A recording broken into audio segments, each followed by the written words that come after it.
Greetings, fellow alphas. Welcome to The Dominant Ones. I'm Iyla, and in this episode, let's go on to talk about child labor in the 1800s. These times were very difficult for young children even as young as 4. A lot of these jobs are horrific, so let's go on to Henry to argue about the worst one. In the 1800s, children as young as 4 had very harsh lives. They had to do horrific jobs that usually led to an early death.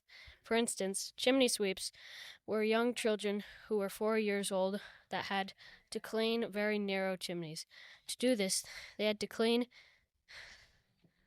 and and in narrow chimneys in pitch black darkness. It had a brush held above their head. If the children were moving too slow, they would be often threatened by setting fires under them and often poking them with sharp objects to get them moving. And they even suffocated sometimes. If the children survived their chimney sweep years at 10 or 12, they often died from cancer by breathing all of the ashen in the chimneys. Those were my reasons that chimney sweeping was the worst job for children in the 1800s. Thank you, Henry. That was a great argument. If you're having a bad day, you should just be grateful you're a kid in this generation. Now, if you're not depressed enough, thanks again for that, Henry. Let's go on to Wyatt to talk about another horrible job.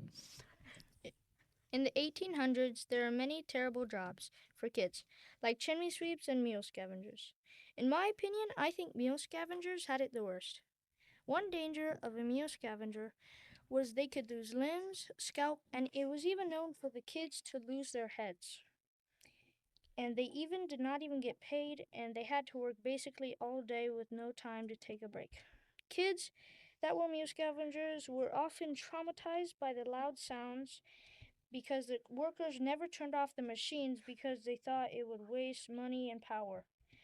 In conclusion, I think the meal scavengers had it the worst, even though other jobs were bad too. Man, I would not want to be a child in the 1800s. Anyway, that's a wrap. See you next time on The Dominant Ones.